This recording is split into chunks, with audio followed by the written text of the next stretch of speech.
साथियों, एक तरफ बीजेपी एनडीए की डबल इंजन सरकार असम के हर परिवार का जीवन बेहतर बनाने में जुटी है। वहीं दूसरी तरफ कांग्रेस सिर्फ दो परिवारों का फ्यूचर बनाने में ही जुटी है। दो परिवारों का भाग्य, यही उनका काम है। एक परिवार है दिल्ली में रहने वाला शाही परिवार और दूसरा यहां असम में एक परिवार है। इनका नारा है फैमिली फर्स्ट। क्या नारा है उनका? क्या नारा है? Family first. बस अपने परिवार के लिए सब कुछ करो।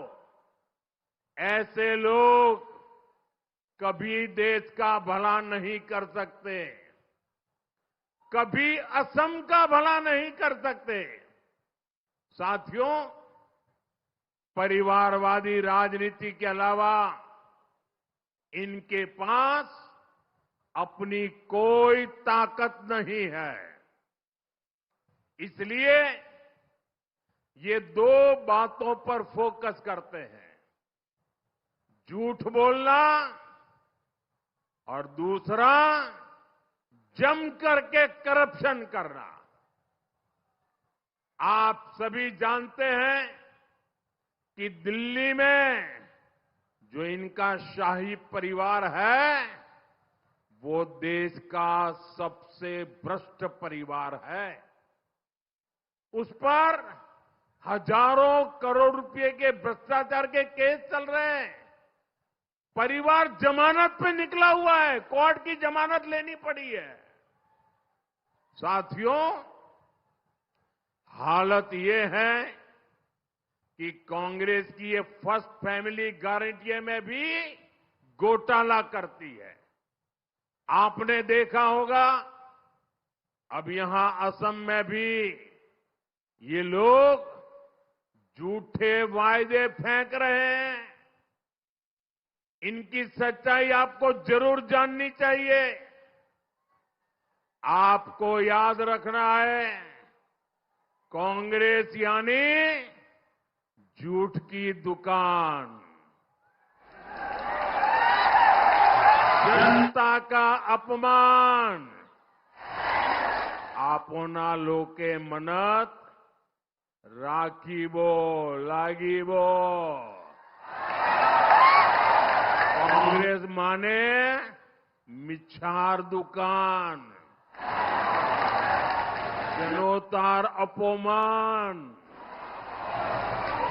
साथियों, जब ये आपसे वोट मांगने आए तो इनसे जरूर पूछिएगा कि हिमाचल में, कर्नाटका में और तेलंगाना में जो झूठ बोला था, लोगों से वोट ले लिए थे, जो वादे किए थे, अब तो वहां तुम्हारी सरकार बन गई। क्या आपने कुछ किया क्या? हिमाचल में कांग्रेस का शाही परिवार ऐसे ऐसे झूठ बोलकर भाग गया कि आज पूरा राज्य ही ठप पड़ा हुआ है।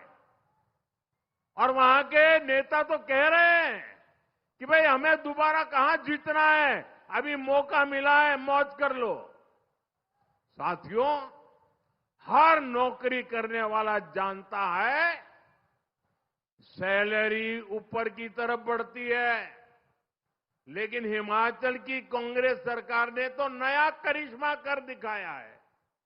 कांग्रेस ने वहां की सरकार ने वहां उल्टा सरकारी कर्मचारियों की सैलरी ही घटा दी। हिमाचल की बहनों से इन्होंने इतना झूठ बोला, इतना झूठ बोला कि आज तक वो इन झूठे लोगों को ढूंढ रही है। देश में इतने बड़े संकट के बावजूद पेट्रोल डीजल की कीमतें नहीं बढ़ने दी गई है।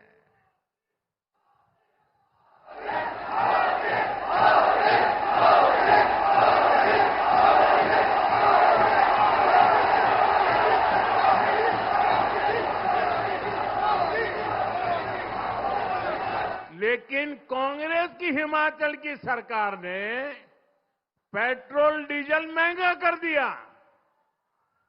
यानी चुनाव से पहले ये नामदार, ये शाही परिवार सपने दिखाता है और बाद में लोगों को संकट में डाल देता है।